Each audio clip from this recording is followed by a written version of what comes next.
الذين ينفقون أموالهم بالليل والنهار سرا وعلانية فلهم أجرهم عند ربهم ولا خوف عليهم ولا هم يحزنون۔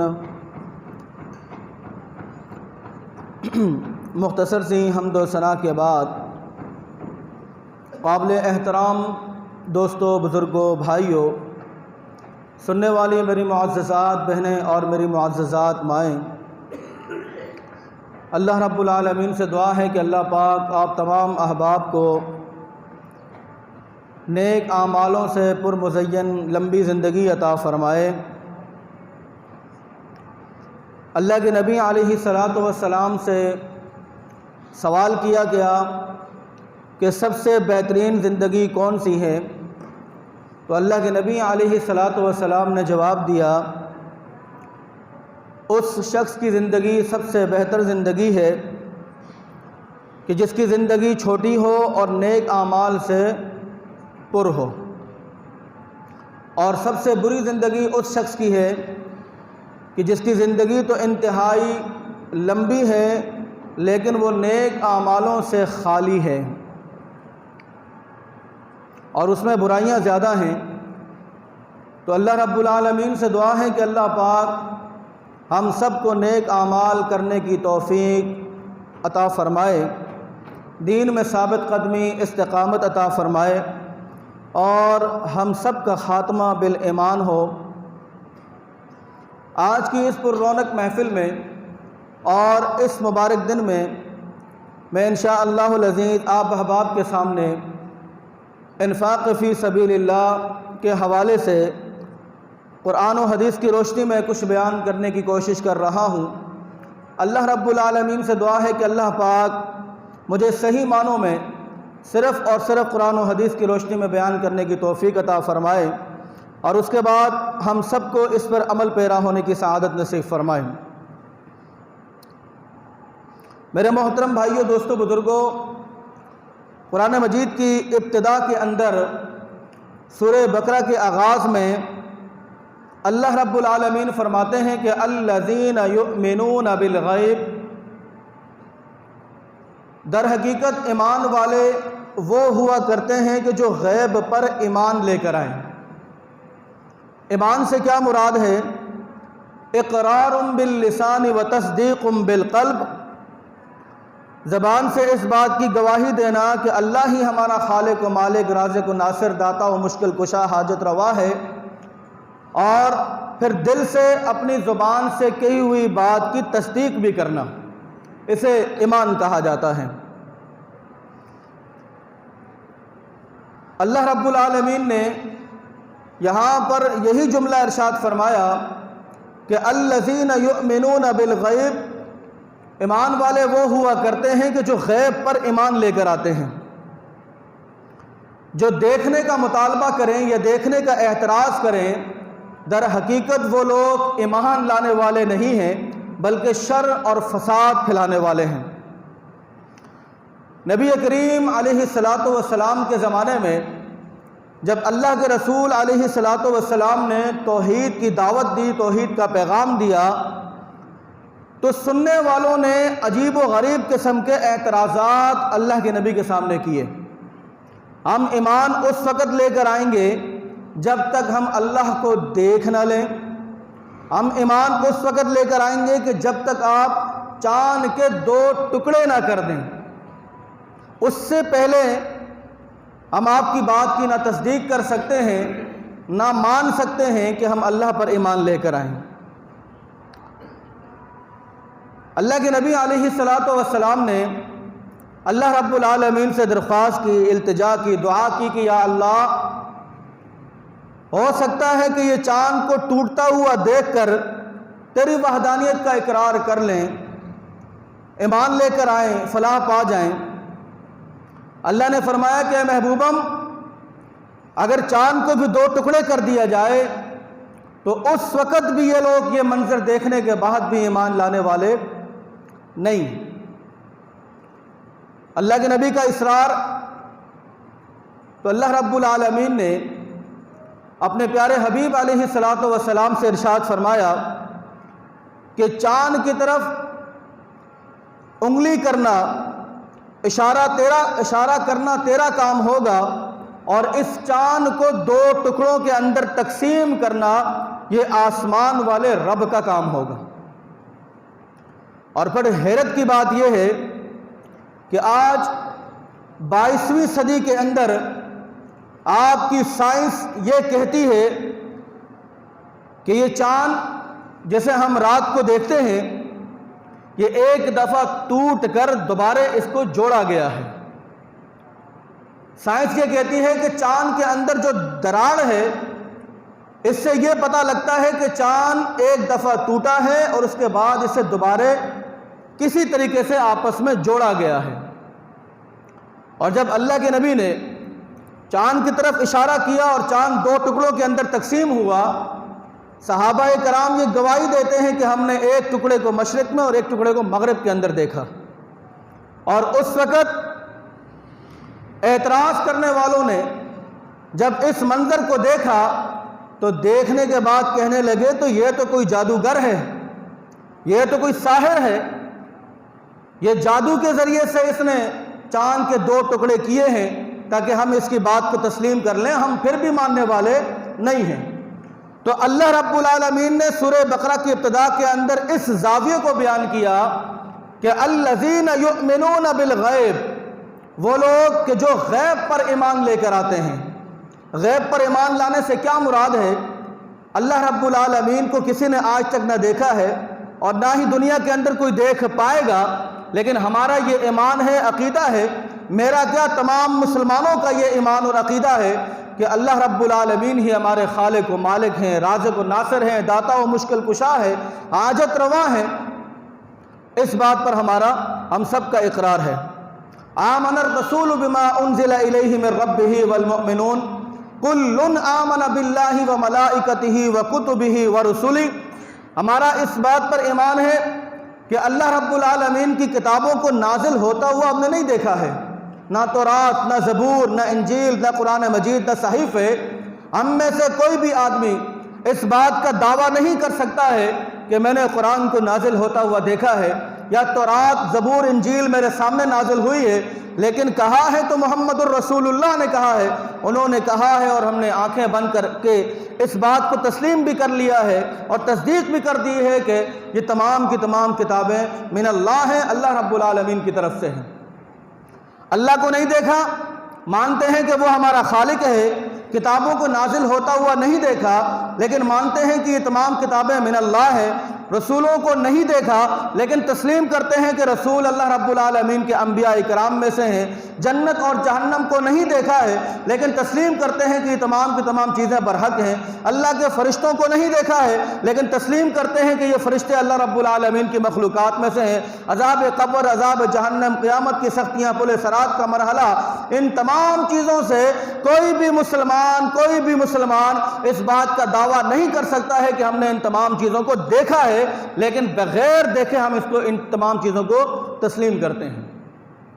کیوں؟ کیونکہ خالق کائنات نے یہاں پر یہی شرط باندھی ہے کہ الذین یؤمنون بالغیب، وہ لوگ جو ایمان لے کر آتے ہیں بغیر دیکھی چیزوں پر۔ اس کسوٹی کو بیان کرنے کے بعد خالق کائنات فرماتے ہیں کہ ایمان لانے کے بعد پھر ایسا نہیں ہے کہ ایک طرف ایمان لائے ہیں اور دوسری طرف جو ہے وہ گناہ کے دلدل میں ڈوبے جا رہے ہیں، بلکہ نہیں، وَيُقِيمُونَ الصَّلَاةَ، اپنی زندگی کے اندر پھر نماز کو قائم بھی کرتے ہیں۔ پہلے ایمان لے کر آتے ہیں، ایمان لانے کے بعد نماز کو قائم کرتے ہیں۔ میں نے پورے قرآن مجید کے اندر ایسا جملہ، ایسا ٹکڑا کہیں پر بھی نہیں پڑھا کہ اللہ نے فرمایا ہو کہ نمازوں کو اپنے گھر میں ادا کر لیا کرو یا نمازوں کو پڑھ لیا کرو، نماز کو ادا کر لیا کرو۔ ایسی چیز میں نے کہیں پر بھی نہیں پائی۔ ہو سکتا ہے کہ آپ کی نظروں سے گزری ہو، لیکن اس بندہ ناچیز کے سامنے سے ایسی آیت کوئی نہیں گزری۔ میں نے جہاں پر بھی پڑھا وَأَقِيمُوا الصَّلَاةَ وَآتُوا الزَّكَاةَ وَارْكَعُوا مَعَ الرَّاكِعِينَ کے الفاظ ہیں، وَيُقِيمُوا الصَّلَاةَ، قائم کرنے کے الفاظ ہیں۔ اور قائم کیسے کیا جاتا ہے؟ اس کے لیے اجتماعیت کی صورت ہونی چاہیے۔ اس کے لیے جماعت کی صورت ہونی چاہیے، یعنی کہ سیدھے اور آسان لفظوں کے اندر یہ کہوں کہ آپ کا رب آپ سے یہ کہتا ہے کہ نماز کو قائم کرو اپنی زندگی کے اندر، کس انداز سے؟ وَارْكَعُوا مَعَ الرَّاكِعِينَ، رکوع کرنے والوں کے ساتھ رکوع کرو، یعنی کہ قیام کا ہے۔ یہاں پر جس کا جب جی چاہا، جیسے جی چاہا پڑھ لی، الٹی پھلٹی الٹا پھلٹا وضو کر کے، تو ایسی نمازوں کا اللہ رب العالمین کے ہاں کوئی نہ اجر ہے نہ اس کا کوئی صلہ ہے، بلکہ ایسی نمازیں اٹھا کر نمازی کے منہ پہ دے ماری جاتی ہیں۔ فوائل للمصلین الذین هم عن صلاتهم ساہون، ہلاکت ہے ان لوگوں کے لیے کہ جو لوگ نمازوں کا اہتمام کرتے ہیں، اس نماز کے پڑھنے کی وجہ سے اللہ رب العالمین نے ویل کے لفظ استعمال کیے ہیں، ہلاکت کے لفظ استعمال کیے ہیں۔ یہ کون لوگ ہیں؟ الذین هم عن صلاتهم ساہون، وہ لوگ ہیں کہ جو اپنی نمازوں کے اندر سستی اور غفلت سے کام لیتے ہیں، جب جی چاہا پڑھ لیا، جب موڈ بنا پڑھ لیا، جب جس طرح چاہا پڑھ لیا۔ تو ایسی نمازوں کا پڑھنا اور نہ پڑھنا قرآن مجید کے اس بیان کے مطابق بالکل ویل ہے۔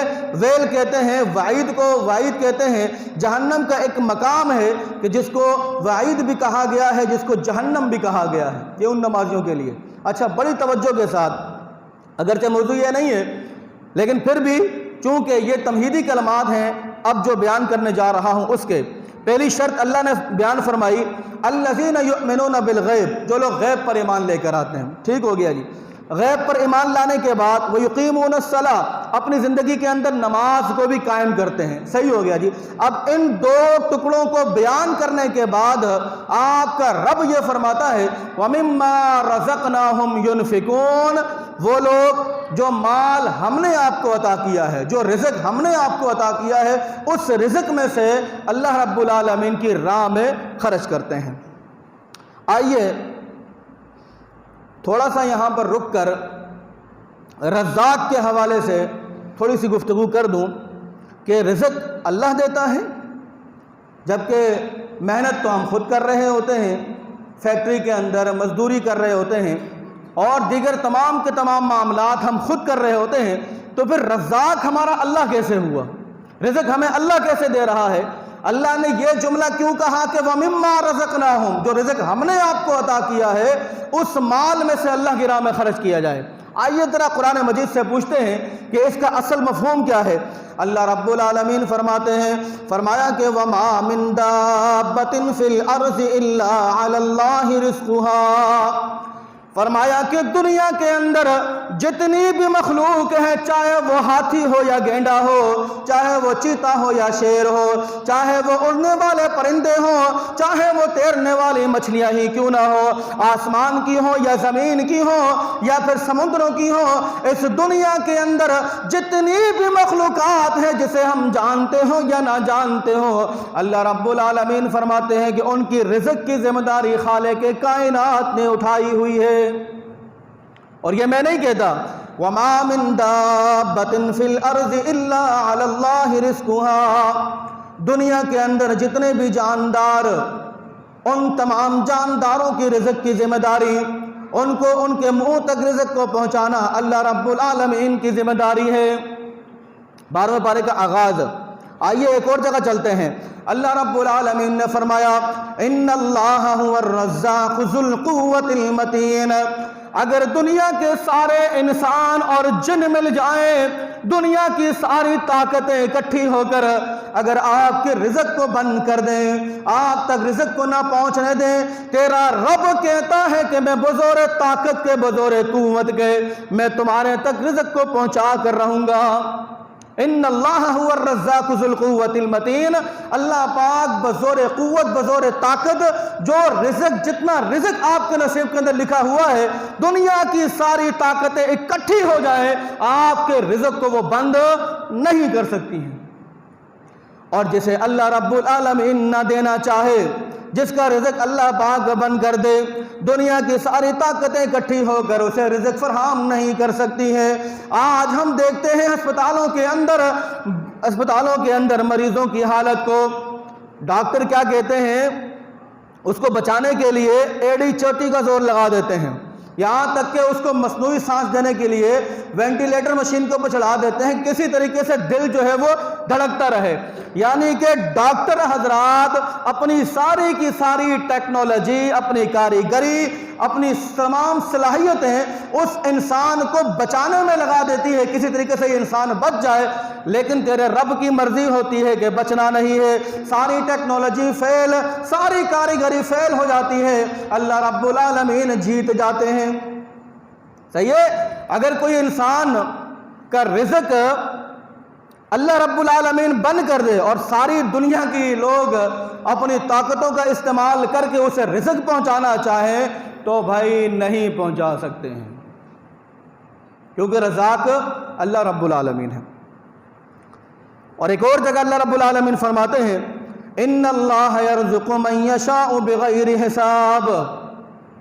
اللہ رب العالمین بغیر حساب و کتاب کے رزق دینے والے ہیں. جسے چاہتے ہیں اللہ پاک رزق کی فراوانی کر دیتے ہیں. یہ اللہ رب العالمین کا دستور و منشور ہے، ہم اس پہ اعتراض نہیں کر سکتے. تو اگر آپ محنت کرتے ہو، اگر آپ میں صلاحیت ہے، آپ ڈاکٹر ہو، انجینئر ہو، دنیا کی کسی بھی شعبے کے ساتھ آپ تعلق رکھتے ہو، آج آسمانوں کی فضاؤں پہ اڑنے والے جہاز ہم نے بنا لیے، سمندروں کی گہرائیوں میں چلنے والی کشتیاں ہم نے بنا لی، ایک سے ایک کاریگری، ایک سے ایک چیز آج دنیا کے اندر وجود میں آئی ہے.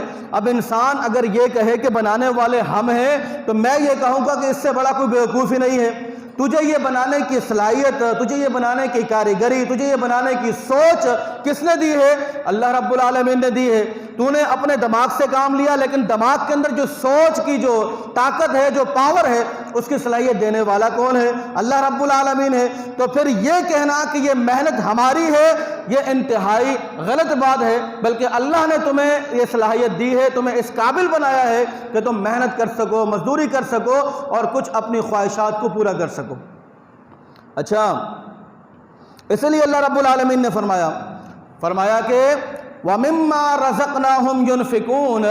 جو رزق ہم نے آپ کو عطا کیا ہے، تمہارا کمال نہیں ہے اس کے اندر، جو رزق ہم نے آپ کو عطا کیا ہے اس مال میں سے، اس رزق میں سے کہاں خرچ کرو؟ اللہ رب العالمین کی راہ میں. خرچ کرنے کے قابل احترام دوستوں، بزرگوں، بھائیوں، دو طریقے ہیں. بڑی توجہ کے ساتھ قرآن مجید کی آیت کی روشنی میں آپ کے سامنے بیان کروں گا کہ خرچ کرنے کے حوالے سے دو طریقے ہیں. نمبر ایک، اللہ کی راہ میں خرچ کرو تو بار بار پوچھو پیسہ لگا کہ نہیں لگا، پنکھا لگایا کہ نہیں لگایا، لیٹ لگائی کہ نہیں لگائی. جہاں مولوی صاحب نظر آ جائے، چوک میں، گلی میں، کسی جگہ پر بھی اس کو پکڑو، اس سے پوچھو کہ بھائی جو پیسہ ہم نے دیا تھا وہ مسجد میں لگا کہ نہیں لگا، وہ خرچ ہوا بھی کہ نہیں ہوا. دونوں طریقے قرآن مجید نے بیان کیے ہیں. یعنی کہ اللہ رب العالمین کی راہ میں خرچ کرنا اور خرچ کرنے کے بعد پھر اس خرچ کی ہوئی چیز کو یاد بھی کرنا اور بار بار اس کا احسان بھی جتلانا، بار بار اس کا پوچھنا بھی، بار بار اس مال کو دینے کے بعد تکلیف بھی دینا کہ ہم نے یہ خرچ کیا ہے، ہم نے یہ کیا ہے. ان دونوں چیزوں کو قرآن مجید نے بیان کیا. کس طرح؟ اللہ رب العالمین فرماتے ہیں الذین ينفقون اموالهم فی سبیل اللہ، کہ وہ لوگ جو اللہ رب العالمین کی راہ میں خرچ کرتے ہیں اور اس کے بعد کیا ہے؟ خرچ کرنے کے بعد ثم لا يتبعون ما انفقوا منا ولا اذى لهم اجرهم عند ربهم ولا خوف عليهم ولا هم يحزنون. خرچ کرنے کے بعد پھر وہ اس بات کے پیچھے نہیں لگتے ہیں کہ ہم نے اللہ کی راہ میں کیا خرچ کیا ہے اور کتنا خرچ کیا ہے، اور نہ اس بات کو وہ اظہار ثانی کرتے ہیں اور نہ ہی اس بات پر وہ تکلیف دیتے ہیں. اور اس کے مقابلے میں وہ لوگ کہ جو لوگ اللہ رب العالمین کی راہ میں مال خرچ کرتے ہیں، خرچ کرنے کے بعد پھر اس میں دکھلاوے کا مظاہرہ کرتے ہیں، ریاکاری کا مظاہرہ کرتے ہیں، اظہار ثانی کا مظاہرہ کرتے ہیں، تو ان کا مال ان کے کسی کام نہیں آئے گا.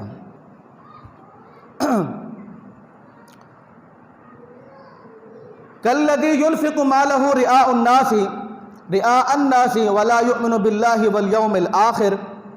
فرمایا کہ وہ لوگ کہ جو لوگ اللہ رب العالمین کی راہ میں خرچ کرتے ہیں دکھلانے کے لیے، ریاکاری کے لیے.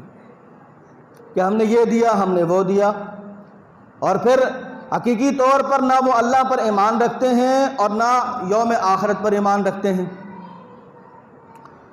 تو اللہ رب العالمین نے فرمایا کہ ان کی مثال ایک پتھر کی مانند ہے، ایک پتھر کی مانند ہے کہ جو لوگ اللہ رب العالمین کی راہ میں دیتے ہیں، دینے کے بعد اظہار ثانی کرتے ہیں، تکلیف پہنچاتے ہیں، ان کی مثال کیسی ہے؟ ایک پتھر جیسی ہے۔ ٹھیک ہے جی۔ اب پتھر ہے، پتھر کے اوپر دھول مٹی جمی ہوئی ہے، اور اتفاق سے اس پتھر کے اوپر بارش ہوئی، بارش کی وجہ سے وہ دھول مٹی ختم ہوئی، لیکن نیچے پھر بھی جو ہے وہ پتھر کا پتھر ہی رہ گیا، کوئی فائدہ نہیں ہوا۔ اور جو لوگ اللہ رب العالمین کی راہ میں دیتے ہیں، ان کی مثال جو ہے وہ ایک باغ جیسی ہے۔ اگر اس باغ پر بارش پڑے تو وہ بارش دگنا پھل دے، اور اگر بارش نہ بھی پڑے تب بھی اس سے پھل تو ملتا ہی رہے گا۔ ٹھیک ہے، اب آئیے چلتے ہیں ان لوگوں کی طرف کہ جو لوگ اللہ رب العالمین کی راہ میں دیتے ہیں اپنی حیثیت کے مطابق، اپنی توفیق کے مطابق۔ قرآن مجید ان کے بارے میں کیا کہتا ہے؟ کتنا خوبصورت انداز میرے رب کا۔ اللہ رب العالمین فرماتے ہیں، فرمایا کہ الذین ينفقون اموالهم باللیل والنہار سرا وعلانیہ لهم اجرهم عند ربهم ولا خوف علیہم ولا هم يحزنون۔ یہ سورہ بقرہ کی آیت ہے۔ خالق کائنات فرماتے ہیں کہ وہ لوگ جو اپنے مالوں میں سے اللہ کی راہ میں خرچ کرتے ہیں باللیل، رات کی تاریکی میں۔ اس آیت کے اندر قابل احترام دوستو، بزرگوں، بھائیوں، اللہ رب العالمین نے 4 چیزوں کو بیان کیا ہے۔ باللیل والنہار یہ 2، سرا وعلانیہ 4۔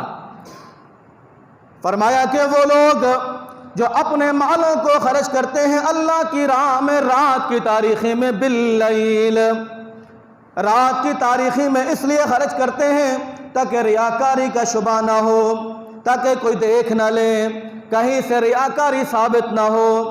سیدھے ہاتھ سے دو تو الٹے ہاتھ کو پتہ نہ چلے۔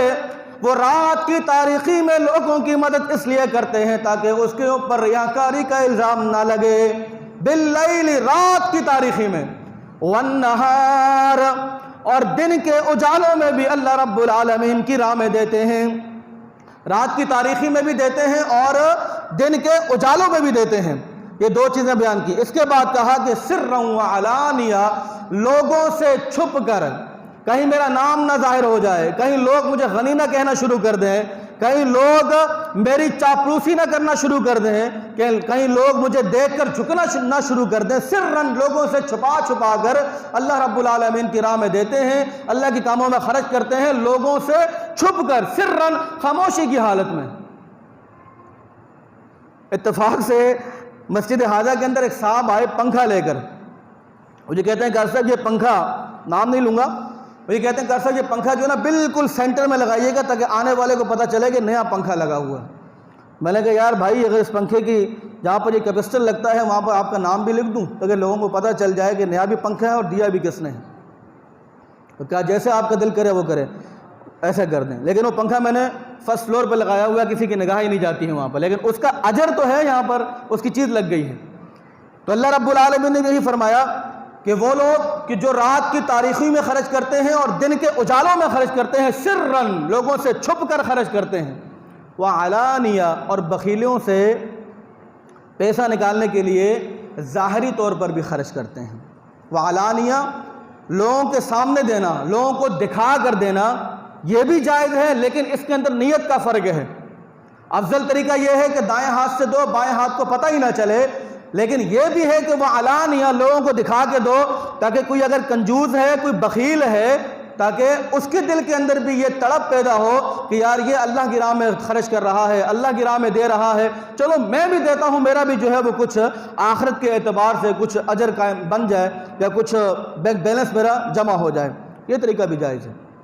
اچھا، اب مزے کی بات سنیں، قرآن مجید کی آیتیں سر سورہ بقرہ کی۔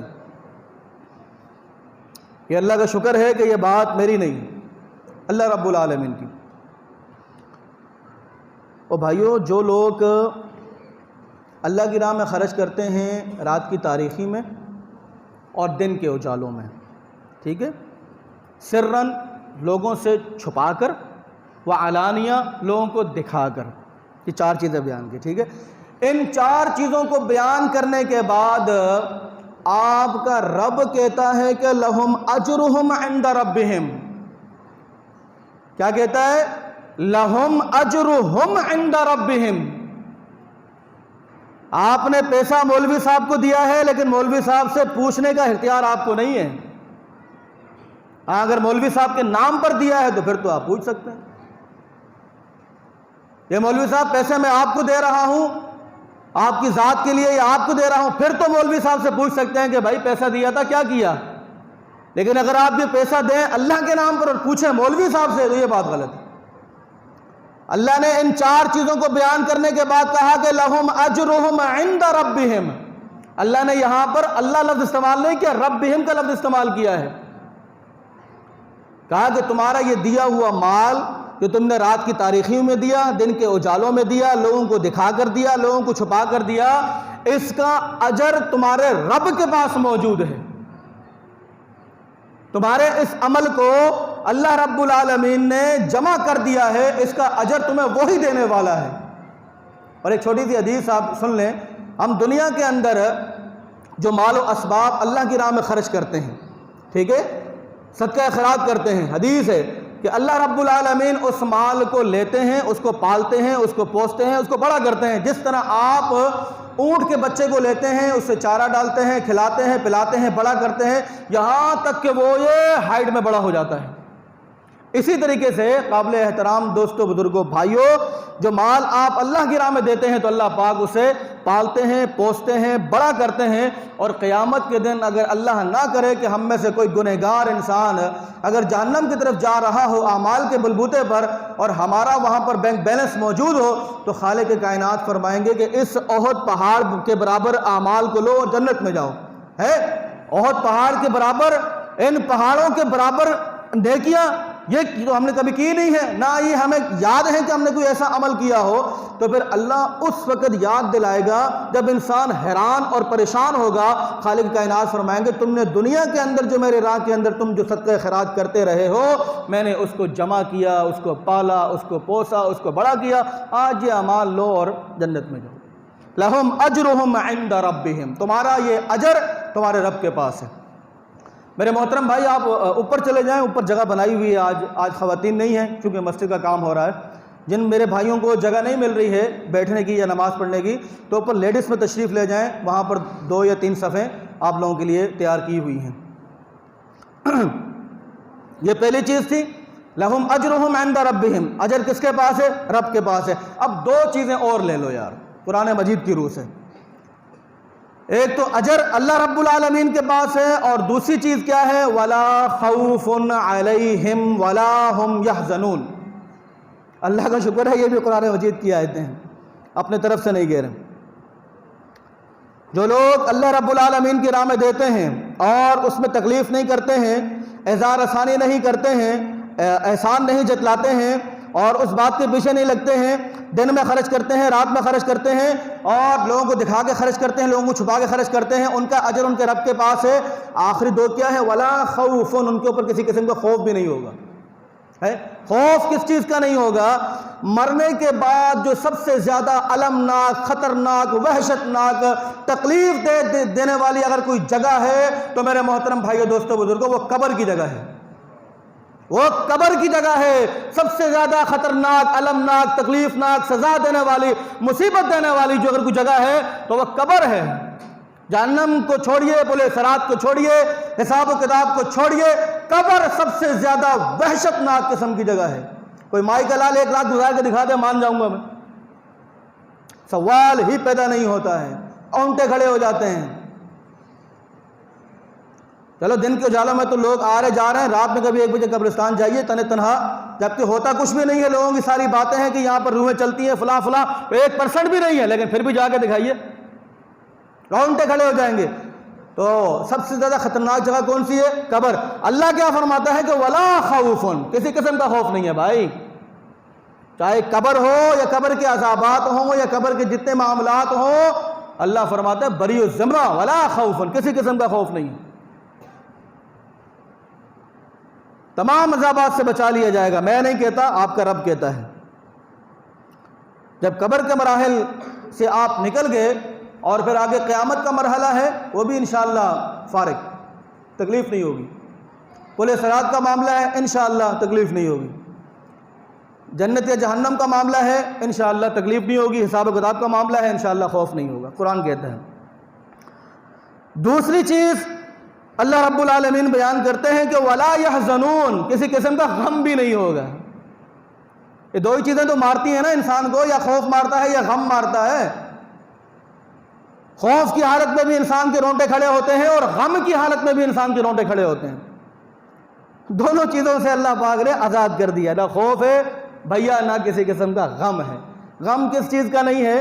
دنیا سے جانے کا غم نہیں ہے، پراپرٹی بنانے کا غم نہیں ہے، لاکھوں کروڑوں روپیہ جمع کیا بینک بیلنس کے اندر کہ یہ کریں گے، وہ کریں گے، فلاں کریں گے، ڈھمکان کریں گے، پتہ چلا کہ کچھ بھی نہیں کیا، روح نے جسم کا ساتھ جو ہے وہ چھوڑ دیا۔ اب سارا کا سارا مال کہاں ہے؟ آپ کی اولاد استعمال کرے گی، ہم اور آپ استعمال کریں گے، پڑوسی استعمال کریں گے، دوسرے لوگ استعمال کریں گے۔ تو جو اتنی محنت اور مشقت آپ نے کی جس مال کو جمع کرنے میں، وہ مال آپ کو نصیب نہیں ہوا، اس چیز کا آپ کے اوپر غم نہیں ہوگا۔ ماں باپ کو چھوڑنے کا غم نہیں ہوگا، دوست احباب کو چھوڑنے کا غم نہیں ہوگا، بہن بھائیوں کو چھوڑنے کا غم نہیں ہوگا، دنیاوی چیزوں سے قطع تعلقی کرنے کا غم نہیں ہوگا۔ اللہ پاک اس سے اچھا نعم البدل آپ کو عطا فرما دیں گے۔ جب اللہ پاک قیامت کے دن اس سے اچھا، اس سے بہتر چیز آپ کو عطا فرمائیں گے، تو دنیا کے اندر جو دنیا کی اسباب کی چیزیں ہیں، اس کا بچھڑ جانے کا، اس کا چھن جانے کا آپ کے اوپر غم نہیں ہوگا۔ یہ کون لوگ ہیں؟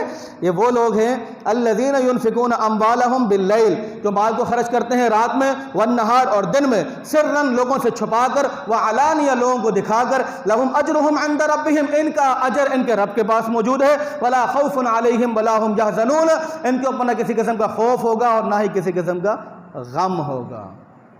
بس میں آگے نہیں جانا چاہتا، اور بہت ساری اس میں آیتیں ایسی ہیں کہ انسان کے رونٹے کھڑے کرتے ہیں۔ ایک آیت اور سماعت فرما لیں، 2-3 منٹ اگر اوپر چلے جائیں تو میں دلی طور پر معذرت خواہ ہوں، کیونکہ ٹائم ہو چکا ہے 35 میں نماز کھڑی کرنی تھی۔ بس یہ آخری آیت ہے۔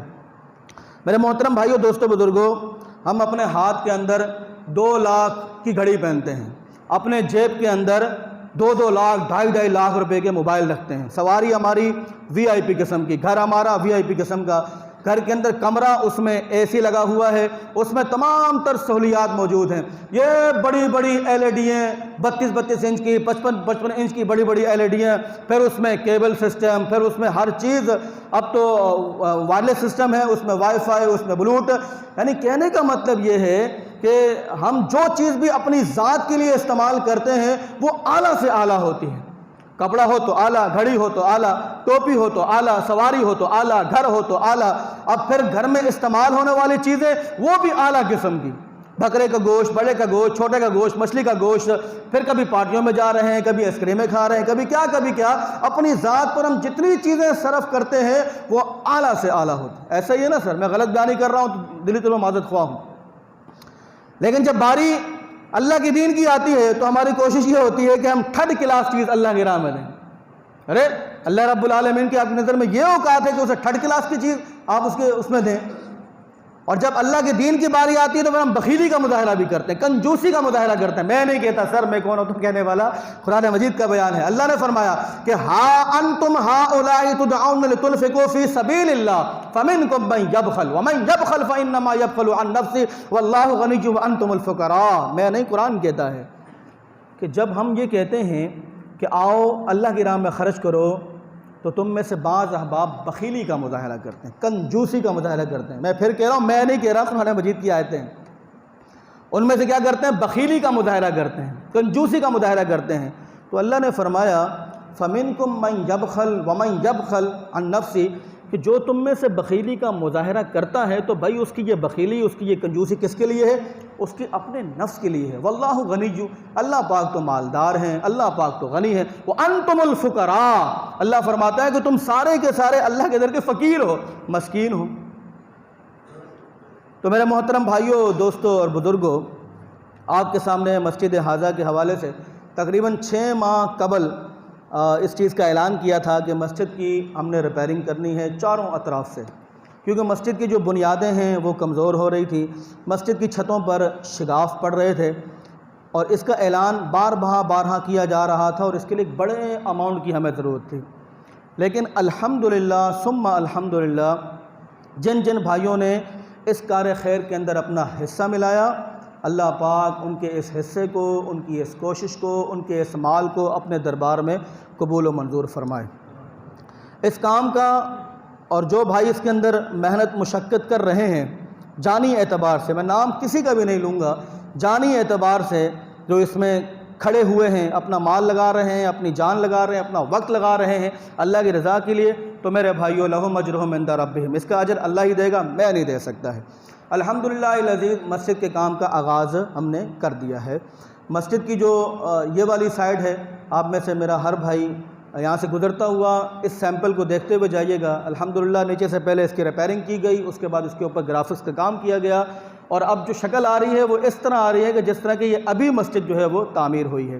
اور ایسے ہی انشاءاللہ مسجد کا جو فرنٹ ہے اس پر انشاءاللہ العزیز ہم نے یہ کام کرنا ہے، پوری ریپیرنگ کے بعد اچھا والا گرافکس تک یہ سال ہاں چلتا رہے، اور ہم سب کے لیے یہ معاملہ صدقہ جاریہ والا بنے۔ باہر کے کام کو ختم کرنے کے بعد میرے محترم بھائیوں، دوستوں، بزرگوں، پھر ہم آئیں گے مسجد کے اندرونی سطح پر۔ اندرونی سطح پر جہاں پر ریپیرنگ کا کام ہے اس کو مکمل کیا جائے گا، اس کے بعد مکمل اندر اور باہر سے، صحن سے، لیڈیز میں یہ جو ہے وہ کلر کیا جائے گا، تاکہ مسجد ایک نئے طریقے سے ابھر کر آپ لوگوں کے سامنے آئے۔ اب آپ کہو گے کہ یار مسجدوں کو آپ چمکا رہے ہو، مسجدوں کو بنا رہے ہو، اس کا فائدہ کیا ہے؟ اوپر نکل جائیں، اوپر جگہ خالی ہے، کر سب بھائیوں کو اوپر بھیج دیں، اوپر جگہ خالی ہے۔ اس کا فائدہ کیا ہوگا؟ تو فائدہ اللہ کے نبی علیہ الصلاۃ والسلام کی ایک حدیث میں آپ کے سامنے بیان کر دوں۔ اندر سے راستہ ہے، پیارے بھائیوں اوپر چلے جائیں کر صاحب۔ اور یہ حدیث کیا ہے؟ اللہ کے نبی علیہ الصلاۃ والسلام ارشاد فرماتے ہیں، آپ نے ارشاد فرمایا کہ من بنا للہ مسجدا بنى اللہ لہ بیتا فی الجنہ، کہ جو شخص یہ چاہتا ہو کہ جنت میں اس کے لیے گھر تعمیر ہو، تو اسے چاہیے کہ دنیا کے اندر وہ اللہ کی گھر کی تعمیر میں حصہ ملائے۔ آپ میں سے جو میرا بھائی اس کار خیر کے اندر حصہ ملانا چاہتا ہو تو وہ ضرور ملائے، کیونکہ یہ کام صدقہ جاریہ پر مبنی ہے۔ اس کا اجر کے بارے میں جب آپ قبر میں جائیں گے کچھ سالوں کے بعد، یا جب بھی آپ کا نصیب ہو آپ جائیں گے، تب آپ کو اس بات کا احساس ہوگا کہ مولوی صاحب صحیح کہا کرتے تھے، آج اللہ کی راہ میں دیا ہوا مال جو ہے وہ ہمارے حق میں کام آ رہا ہے۔ تو ایک بڑے اماؤنٹ کی ضرورت ہے میرے محترم بھائیوں، دوستوں، بزرگوں، اور آپ جانتے ہیں کہ یہ مسجد الحمدللہ بالکل نیوٹرل مسجد ہے۔ اس مسجد کا کسی بھی گروہ کے ساتھ، کسی بھی جماعت کے ساتھ کوئی تعلق نہیں ہے، یہ نیوٹرل مسجد ہے۔ یہاں پر الحمدللہ العزیز جتنے بھی کام ہوتے ہیں وہ آپ پیارے پیارے بھائیوں کے تعاون سے ہی کیے جاتے ہیں۔ اللہ رب العالمین سے دعا ہے کہ اللہ پاک ہم سب کو اس پر عمل کرنے کی توفیق نصیب فرمائے۔ جو بھائی اس میں اعلانیہ دینا چاہتے ہوں وہ بالکل ظاہری طور پر دیں، اور جو خفیہ دینا چاہتے ہوں کہ نام نہ آئے تو بالکل یہ بھی بہت ایک اچھا عمل ہے، اس کا نام بھی نہ ہو اور انشاءاللہ العزیز اس کا کام بھی ہو جائے۔ اللہ ہم سب کو عمل کی توفیق نصیب فرمائے۔ وما علینا الا البلاغ المبین۔